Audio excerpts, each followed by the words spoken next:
Hello viewers, আসসালামু আলাইকুম। আমি ইঞ্জিনিয়ার মোস্তাফিজুর রহমান সুমন। আরও একটি নতুন ব্লগ নিয়ে ইঞ্জিনিয়ার সুমন চ্যানেলে আপনাকে স্বাগত।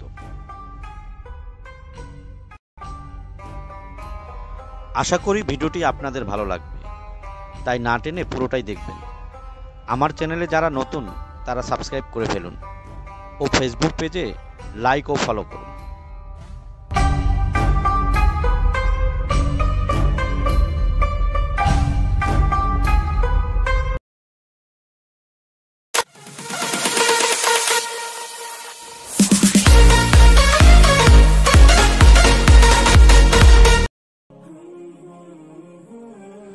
আজ আমরা এসেছি 565 বছরের পুরনো চেহেলগাজী মসজিদে।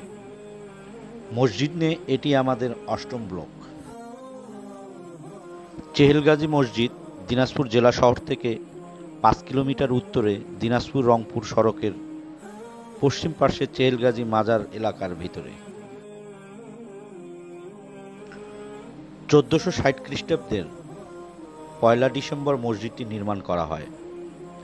সুলতান রুকনউদ্দিন বারবক শাহ এর রাজত্বকালে তার উজির ইকরাব খানের নির্দেশে পূর্ণিয়া জেলার অন্তর্গত জোর ও বারুক পরগনার বর্তমানে দিনাজপুর এর শাসনকর্তা উলুগ নুসরাত খান এ মসজিদটি নির্মাণ করেছেন।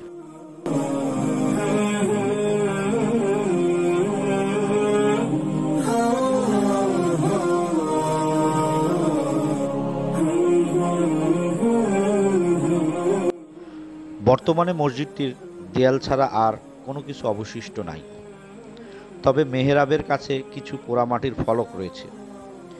বর্গাকার মসজিদটির মূল স্তম্ভের উপর একটি এবং পূর্ব দিকের বারান্দার উপর সম্ভবত 3টি গম্বুজ ছিল। বর্তমানে মসজিদটি নতুন করে নির্মাণ করা হয়েছে। আমরা সেখানে জুম্মার নামাজ আদায় করি।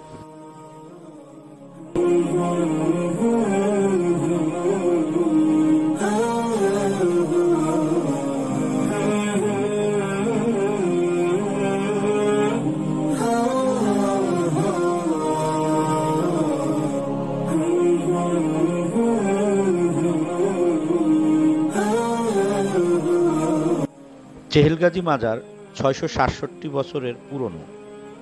চেহেল ফার্সি শব্দ, যার অর্থ 40।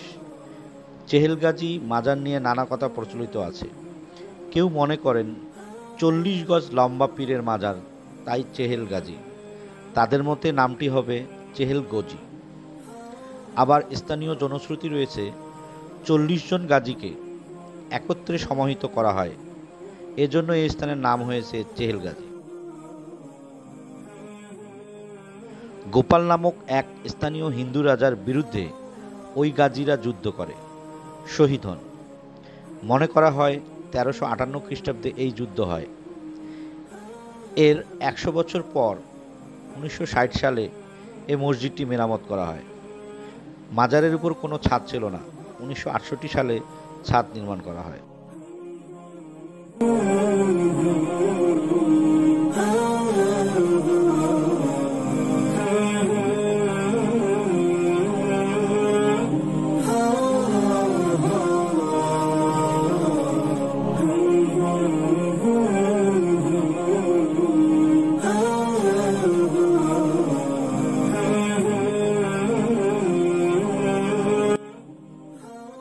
মাজারের প্রবেশপথের বাম দিকে রয়েছে মহান মুক্তিযুদ্ধের 135 জন শহীদ মুক্তিযোদ্ধার কবর।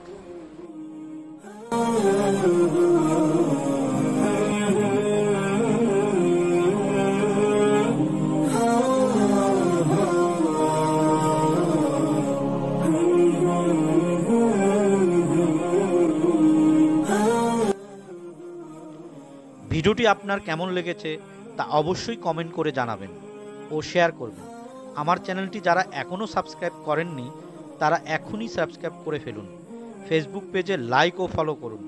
ভিডিওটি দেখার জন্য অসংখ্য ধন্যবাদ।